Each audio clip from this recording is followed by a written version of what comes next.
Iowa State's offense has all the pieces. We've seen the flashes. The momentum just isn't there. Today, I have the top 3 things that Iowa State's offense needs to do to find that momentum and to find the offensive success they've been looking for all season long.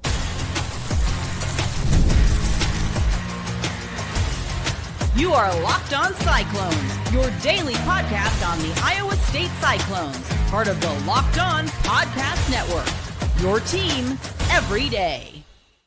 Welcome into Locked On Cyclones, part of the Locked On Podcast Network, your team every day. Now the #1 sports podcast network. I'm your host, Nick Marovitz. Thank you for making this your first watch or listen of the day. I appreciate it more than you know. Be sure to hit subscribe down below so we can prove once and for all that it is, in fact, a Cyclone state. We start today's episode talking about the offense, a unit that I think has so much potential, just hasn't quite tapped into that yet. I have 3 things that I think they need to do to see offensive success and to really find the momentum, which we'll talk more about in the first segment against Kansas. Then in the second segment, we're going to go ahead and talk about the health department when it comes to Iowa State football. Not what I want to talk about, not probably what you want to hear about, but unfortunately there is big news that we need to talk about there ahead of Kansas. And then finally, in the third segment, we're going to talk about how the coaches are feeling about Kansas, how I feel, how you feel, kind of a separate thing. How are they feeling in the building? How confident is Iowa State ahead of Kansas? Very crucial information there, so stick around for that. Before we get all that in, first, today's episode is brought to you by FanDuel. Right now, new customers can bet just $5. And if your bet wins, you'll get $300 in bonus bets to use across the app. Download the app today.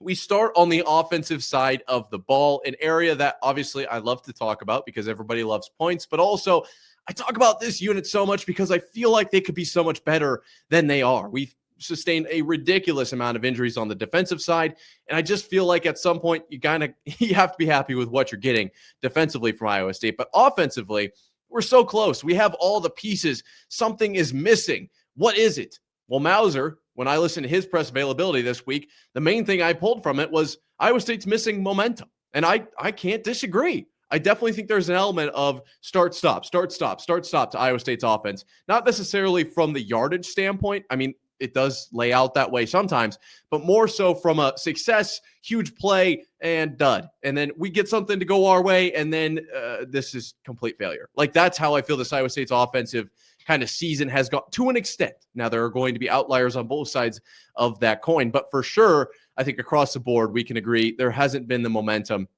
that we want.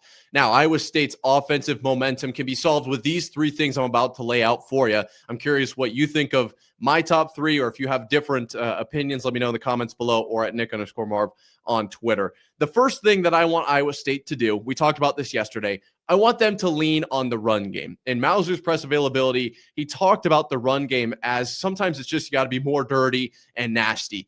That's something you can control, okay? We have issues with drops, from the wide receivers, and you can technically control that, but that's so mental. It's kind of intricate as a wide receiver. I'm going to leave that alone. Like, I'm going to say that I'm almost going to say you can't control that. You can, but I'm almost going to put it in its own category.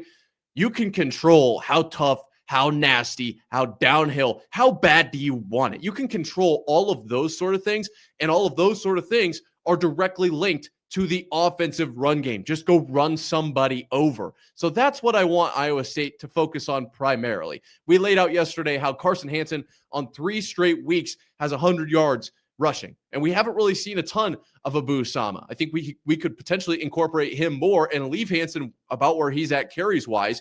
Did have a pretty heavy game against TCU, but coming off the bye, we should be all right.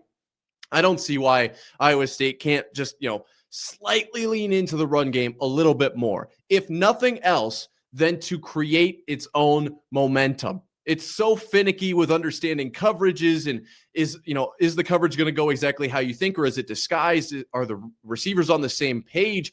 All of those kinds of things are almost out of your control. It's hard to really grasp all that's going on in a passing play. It's so complicated. Run play, you guys, all the 5 guys up front, the guy holding the ball and the people next to him, run as fast and as hard as you can forward, run somebody over. I am going to grab the ball, hand this off, and then he is going to go ahead and run extremely fast behind you guys, and we're going to create offensive yards that way. I think it's not that simple, but it's that simple to some extent. Like, you just got to go. And I think that Iowa State can create offensive momentum that way. The next thing I want to see, that's kind of like a general thing for, I think, a lot of offensive team, or for a lot of teams can use that offensively. This is more Iowa State tailored. I think Iowa State would benefit from more up tempo. Okay. We see how good Iowa State is at the end of the half, at the end of the game, in those 2-minute situations. Rocco specifically, very good in those situations. I want to see, can we potentially start running, not necessarily, sprint offense. We want to have the ball for a good chunk of time. Like, the time of possession battle is very real. But if Rocco's best in those extremely, high pressure, not necessarily high pressure, but certainly quick moving situations, let's put him in those situations where he is better. The other side of that tempo thing is I want to see quick throws. I know you're not going to get a ton of deep shots if you're throwing the ball extremely fast every play, but Rocco, to me, is better when the ball hits his hands and it's out of his hands in less than like 2 seconds, right? We want that quick in and straight back out. I think that does a pair of things. It takes all of the mental side out of it, right? You do have to like read the coverage and understand where you're going to throw the ball. But outside of that, it's not really is this open, or, what is the defense doing? Is he really drifting? Where are his hips? All of those kinds of things. Then you also take the sack game out of it. It's essentially catch and shoot, right? We're just getting the ball out, moving the ball forward. We can develop momentum that way. Then you could take your deep shots. Then you can, run your play action game and shoot something over the top. Deep shots are very important as well. But I think there's a lot of benefit in not only super up tempo, because that's where Rocco thrives, but also in the quick game. I think Rocco's very good there. And it's frustrating when we see plays that take forever to develop over and over and over, and Rocco's just not able to find his rhythm. If a couple, long developing plays play out and Rocco's just not quite on the same page, or on the right page at that time, go back to the quick passes. That's where he seems to be able to really get his feet under him and find success for the rest of the game. Because building momentum, you don't just build it in a play. You hit a deep shot, that's awesome. You have something. It's not really momentum. It's not 5-6 plays strung together, where I think Iowa State can do that with an up-tempo, quick throw offense. Finally, this is a bit of a point straight to Mauser. Mauser was talking about the guys of Sowell and Townsend in the transfer portal, learning, they're learning how important it is to be on the same page, how tight the margins are at Iowa State. He talked a lot about how Iowa State runs a lot of option routes for those wide receivers. They're also required to go out and understand what coverage the defense is in. What are they going to do? It could be, you're going to run it to 6 yards. That's where your stem goes to for sure. But depending on the coverage, depending on if it's man, zone, are they pressed, are they off? That's where we decide, are you going to break it off at 45? Are you going to come back to the ball? Are you going to take it upfield? That is, in theory, an extremely successful model. In theory, if everything went to plan, it's perfect, because you're able to, during the play, figure out where the weakness is of the defense and explicitly exploit that, right? We know that this defense would be vulnerable to a seam, for let's say cover 2, for example. This defense is extremely vulnerable to a seam up the middle. So if the tight end has an option to either break it off, go out, or just go straight up the seam, and he sees cover 2, we can adjust that. That's what's beautiful about that concept. However, what's tricky about that is not only does the wide receiver need to correctly understand what the defense is doing and make the right move, Rocco, or the quarterback, also needs to do that. You've got a bunch of moving parts now, and it's frustrating when, maybe the receiver thinks it's a go route and Rocco sees, a hitch might be better. Those throws are made once the receiver's open. The throw is made on a clock. And so it's easy to lose momentum, because that feels like a gut punch. It feels like somebody's wrong, not necessarily like it was just a failure. I feel like if we can get away from those options, I understand I'm not an offensive coordinator here, but I genuinely think if we could just dumb this down, we send out guys who they're going to only run this route, and it's Rocco's job. We isolate the variable, make Rocco the only one who's able to make the decision. Yeah, that's not going to work against this coverage, but that will. Now Rocco's the one that just needs to throw that ball, as opposed to, this could work if he decides to go there. I don't know if he's going. You got to put trust in him. I'm not saying I don't trust the wide receivers, but I am saying if we're able to isolate the quarterback, who we know is pretty good, and say, you just make the decisions, right? We're not going to risk it with everyone, potentially being on different pages. If everyone's on the same page offensively and you just make the decisions, we're in a great spot. We know Rocco can go up to the line with 2 plays. If they run a pass or they call a pass play and none of the routes are going to work against the coverage that Rocco reads, whether he's right or wrong, we have the capability to send in 2 plays and he can just audible to some sort of run play where Iowa State can develop more momentum. As I mentioned, the run game important, quick game, very important, up-tempo, important. And in my opinion, if they get away from the option routes, I'm not going to be upset. That's a great place to lose a lot of momentum very quickly. I'm not saying they can't do it. I think it's an extremely successful idea. In theory, it's wonderful. But does it work in practice? That's the most important piece. And I think it wouldn't hurt Iowa State to, at least for a quarter, just experiment with some of those concepts in building some momentum and some offensive, kind of trust in each other. I think that this offensive unit would benefit greatly from that. However, we need to find out who's going to be playing for Iowa State. We haven't gotten an injury report, but we do have a couple comments from Matt Campbell that I need to break down, essentially, coming up right here after this. Today's episode is brought to you by FanDuel. The NBA is back, and there's no better place to get in on the action than with FanDuel, the official sports betting partner of the NBA. Even if you missed the start of the game or want to ride the hot hand, FanDuel has live bets on everything from who will score next to fourth quarter comebacks. Plus, you can even combine your live bets into a same-game parlay for a shot at a bigger payout. It keeps every game exciting, especially when your team's making that late push. Right now, FanDuel is giving new customers $300 in bonus bets when your first $5 bet wins. So head to FanDuel.com to sign up and play your game with FanDuel, the official sports betting partner of the NBA. The injury bug has certainly hit Iowa State hard this season, specifically on the defensive side of the ball. And we've talked about it a ton here at Locked On Cyclones, part of Locked On Podcast Network, your team every day, now the #1 sports podcast network. There are a ton of season-ending injuries, also a lot of injuries for guys, week to week. And the biggest thing that really goes by the wayside, I feel like, is guys that are hurt but aren't injured enough to be considered out, right? Like guys that might miss a practice here or there, they go in banged up into the games. Those are the kind of guys that we don't really talk about a whole lot because it's a lot easier to talk about the guys who are out for the season, right? ACL, season ender. I'm not saying Iowa State has any of these, but like Achilles, season ender, those kinds of conversations, it's easy to talk about it. And then Iowa State this season, we've seen how the defense has performed without those kinds of players. It's easy to break that down. It's not really super easy to nail down, all right, this guy's at 65%, 70%. That's a much different conversation. Not a bad one, just a lot different. Offensively, I feel like that's where Iowa State's been at. We haven't had a ton of season-ending injuries, a lot of those kinds of conversations, but I think honestly, we have a lot of guys that are going week to week, practice to practice. Are we going to practice today? Yes, no, we're going to play this weekend. What are we at going into the game? That's where I feel like Iowa State's been at offensively until now. We do have a offensive player out for the season.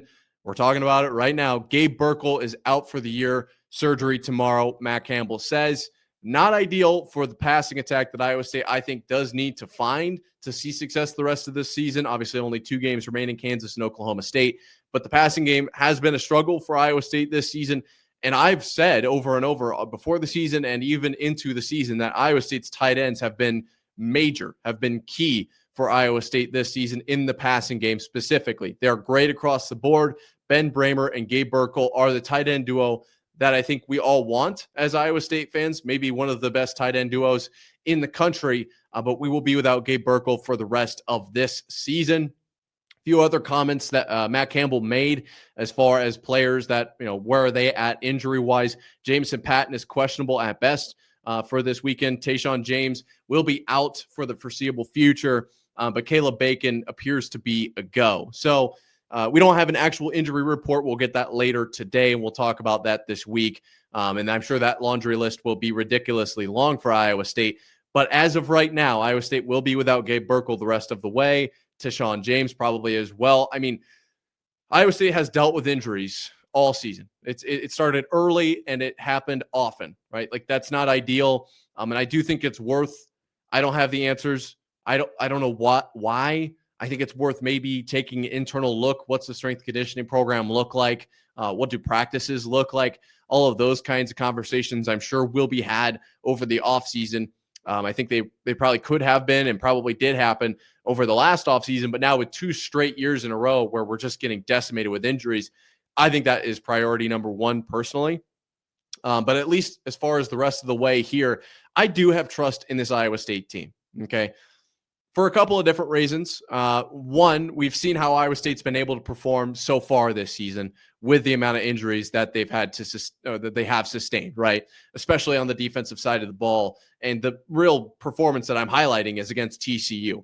There were some other really solid performances, mostly in chunks of about a half. Even against Arizona State, I would count that as a decent performance. Unfortunately, the run game, that was a little bit not ideal, but nonetheless, overall, pretty solid considering what the talent that's been on the field for Iowa State at the Power 4, at the Big 12 level. They've found a way, right? And that's what makes this team so special is it's next man up. It does apply defensively, and I think it applies offensively as well. And Matt Campbell and Taylor Mauser, obviously it's senior night this upcoming weekend with Kansas, or I guess it's senior game. And so Matt Campbell and Taylor Mauser both spent some time talking about the Iowa State seniors and how much they, have done for this program and where they're at because of them, the leadership and all of this, that, and the other thing. That's what really, I think, where a lot of this confidence comes from for me, just knowing how those guys in the locker room are handling this situation, how the guys that are injured are handling the situation for one, but also all the guys around them.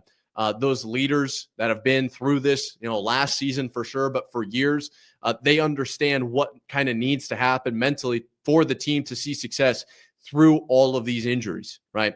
That's why I have faith in this team. Now, we'll see how it plays out against Kansas. I would say with Gabe Burkle, we're probably going to see more of a pivot towards the wide receivers, which is where Iowa State hasn't exactly seen the most success this season, to be completely honest, right?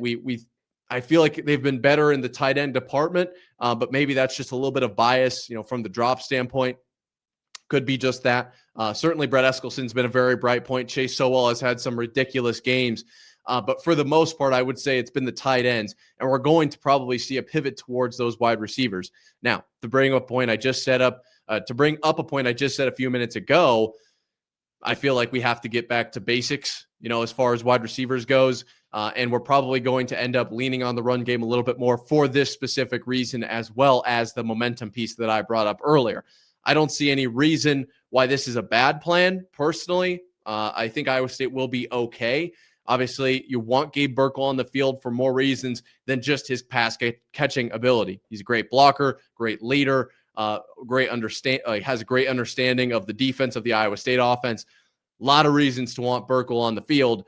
We're just not going to see that. That's not a reality. So how does Iowa State respond? We'll see in action this weekend, but I think it has to be with more wide receiver, targets, and then probably more leaning on the run game. Defensively, not ideal to hear about Patton. Not ideal. Caleb Bacon being back is very good news, but boy, is the secondary just extremely beat up for Iowa State. Especially when you're going up against Jalen Daniels and what he's been able to do this season. It's been special. And just as a player in general, outside of just this season, across his career, he's a very special player. I'm scared about the passing attack for Kansas, but you got to keep in mind how electric Daniels is on the ground as well. So we'll see how Haycock kind of schemes up this defense. He did a phenomenal job against TCU. And that's why I've said all week long, I trust the defense at this point to just kind of do what they need to do, right? I'm not going to expect them to hold Kansas to 10 points. I'm not going to expect them to hold Kansas to 150 yards of offense on the day. It's not what I'm saying, right? I am expecting them to do enough to allow Iowa State's offense the opportunity to win the game. And I trust Haycock to do that with, at this point, anybody. They could send anybody out there on the field. And as long as they have football understanding, I think Haycock can put them in roughly the right position. They just need to complete the rest of the play. Injuries are brutal, and I think I personally am totally okay with saying that they are the reason that Iowa State's season went the way that it did. But I still trust these guys, these coaches, these players to finish out the season strong and end with at least a regular season record of probably 8-4. I think they can do that. I really do. I think they've overcome a ton of adversity already, and this is the perfect spot to just keep riding that wave. They absolutely can. But how does Matt Campbell feel about it? How does Taylor Mauser feel about beating Kansas? We'll talk about that coming up here in just 1 second. Today's episode is brought to you by Game Time. College football is back, and I could not be more excited. The tailgates, the rivalries, the energy in the stands, there's just nothing like it. But let's be real. Actually getting tickets can feel like more of a battle than the game itself. Endless queues, hidden fees, prices jumping at checkout. That's why I use Game Time, the app that gives the advantage back to fans. It's the easiest way to score last-minute tickets at the best prices with no surprise fees. What you see is what you pay. The app made it super simple. I could even see the exact view from my seat before buying. As you know by now, my favorite feature by a mile. So take the guesswork out of buying college football tickets with Game Time. Download the Game Time app, create an account, use code LOCKEDONCollege for $20 off your first purchase. Terms apply. Again, that's promo code LOCKEDONCOLLEGE for $20 off. Swipe, tap, ticket, go. Download Game Time today. Iowa State will square off against Kansas this weekend, looking to grab its 7th win. Already bowl eligible, which is a great feeling, but Iowa State has the opportunity to go 8-4 in the regular season ahead of their inevitable bowl game, and I think they can do it, personally. I don't know how you feel. I'd love to hear it in the comments down below or on Twitter or X or whatever you want to call it, at Nick_Marv. We need to talk about how the coaches for Iowa State feel, though, about this matchup, because obviously the Iowa State versus Kansas rivalry, if you will, is a strong one, and it is to be respected for sure. I'm just a little surprised at what Matt Campbell and Taylor Mauser had to say personally. We'll talk about it here at Locked On Cyclones, part of Locked On Podcast Network, your team every day, now the #1 sports podcast network. The interesting thing that I'm going to go ahead and start with here is the defense for Kansas. We've talked a little bit about what the offense is capable of, and we'll revisit that here in a second. But defensively, there was some focus, obviously, with Taylor Mauser being an OC and DK McDonald and his, let's say, his career, how it's gone. Obviously, spent some time at Toledo from 2012 to 2015 and coached at Iowa State for about 4 years before moving on to the NFL and then back now to Kansas. So there has been some conversation around DK McDonald and what he's cooking up for Kansas's defense. And honestly, it's the way that these coaches for Iowa State talk about other teams. Always, I have to put a grain of salt on it because everyone's the greatest opponent that Iowa State's ever faced. Matt Campbell said that this by-position group might be the most talented team in the conference. He said that basically about everybody all season long. And yes, it is a very talented team, but they just haven't seen the success that I think that they're probably capable of, which is, I guess, what Matt Campbell is saying, that they're extremely talented. He just didn't say that they haven't actually executed. So I guess I can see where he's coming from, obviously, with Jalen Daniels being what he is offensively. But defensively, we took a hard look at the Kansas defensive line. Matt Campbell said that they are 8 deep at the defensive line. And so I took a look at their sacks for the season, because that's obviously the first place that I would look. They have 24 sacks on the season for a total of 145 sack yards. Iowa State has 10 sacks on the season for a total of 62 sack yards. That is relatively concerning, but I would say right now, of all, and I've said this the last few weeks, of all the units that Iowa State has out on the field, I trust the offensive line the most for a lot of different reasons. Pass protection's been relatively solid, and the run game is where I think Iowa State has seen the most success this season. Now, who moves the way for those running backs? The offensive line. So, that's kind of where my confidence goes as far as where Iowa State is at position group wise. And I'm not too worried about the defense for Kansas and their sack totals and how good their defensive line is. However, I will say this. I didn't actually mention this in the second segment. So if you listen till this point, let me know if you put your Christmas tree up or not, because this is a little nugget for you in the comments below. I was interested to hear during the pressers this week that Rocco is not super healthy. I can't say I didn't see this coming. Obviously, after the hit against Cincinnati, been a different guy, different quarterback. And Rocco, according to Matt Campbell, is getting better, and it's not something a week or two can take care of. My initial reaction was, what? Okay, so what is he dealing with? Because Matt Campbell has said multiple times, if any one of you knew what he's going through, yada, yada, yada, the amount of that he's playing through, especially what he's doing at the end of these games, considering what he's going through. I don't know what that is. I have personally, this could just be me not having good eyesight, but I haven't seen him on the injury report. I don't know what it is that he's dealing with.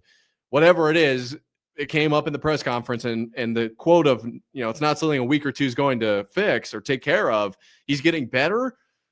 I don't love that. So I'm bringing that up with the defensive line here because that's something that I am slightly concerned about. I don't know where Iowa State's going to be at quarterback-wise this weekend. I'm not saying that Rocco's not going to play, but if this defensive line for Kansas is as good as Matt Campbell says, we could see some complications. We absolutely could. Iowa State hasn't given up a ton of sacks this season, but it only takes one if Rocco's apparently dealing with something. Definitely worth mentioning there. As far as the rest of the Kansas team, the way that Taylor Mauser talked about him, just with a lot of respect, nothing too crazy, honestly. I think that he's more worried about how Iowa State is doing than Kansas, what they're doing. Now, there is going to be, obviously, they watch tape and they understand what Kansas does well.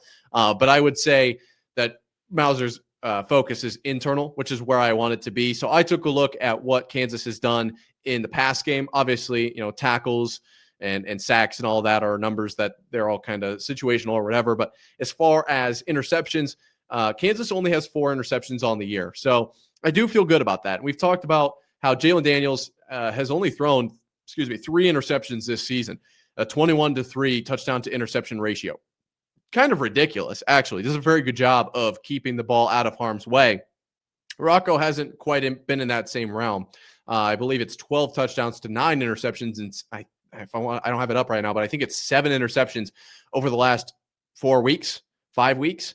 They've come as of late for Rocco. So the large majority of them. So, the fact that Kansas doesn't have a ton of interceptions on the season does give me just a slight release of, I can let my breath go just for a second, because if we're going up against a unit that's got, 20 interceptions on the season, I would feel a lot more concerned about where Rocco's at, especially with Gabe Burkle out. I'm not saying that Kansas's defense can't hang with Iowa State's offense, but I think Iowa State's going to be able, or I'm not saying Kansas defense is like significantly better than Iowa State's offense, but I think Iowa State's going to be able to hang. I think they're going to be okay, right? I think this is going to be relatively even, if you will, as far as obviously Iowa State dealing with injury and dealing with finding momentum on the season. But Kansas has a good defensive line, but struggles in the pass game. Interceptions wise, obviously, they're still, playing defense through the air and whatnot. But I think it's going to be relatively evenly matched. When Kansas has the ball, my lean goes towards Kansas, but not by a whole lot. Just because Kansas has that dual threat quarterback in Jalen Daniels and his ability to extend plays, and obviously designed plays for him to be able to take off as well, are extremely dangerous to Iowa State. And Iowa State is just so injured. Now, that is my just initial kind of assessment. I thought Iowa State was going to be torn up by TCU last week. I really did. I didn't think it was going to be I really thought it was going to have to be a 42-40 final. Iowa State's going to have to blow them out of the building, beat them in a boat race, if you will. I assumed that TCU was going to throw all over, which they did, but Iowa State made the stops at the right times to basically force TCU from scoring points to prevent that from happening. So I could see that happening against Kansas. I could see Kansas, running for 250 plus yards, throwing for another roughly 200, about 450 or so yards on the day, but maybe only walking away with 13 points just because of turnovers coming at in timely manner for Iowa State, and also for, holding Kansas to field goals. I could see something like that happening. And I do have trust in John Haycock and what this defense has been able to do this season. They have earned my trust to an extent. That's just me personally. I'd be very curious to see what you guys think. Let me know in the comments below. We're on Twitter at Nick_Marv. That's going to do it for today. Let me know what you guys think. Iowa State's super beat up, but I think they're going to be all right. And momentum wise, I think those are the things Iowa State needs to do. Until next time, Cyclone fans, sayonara.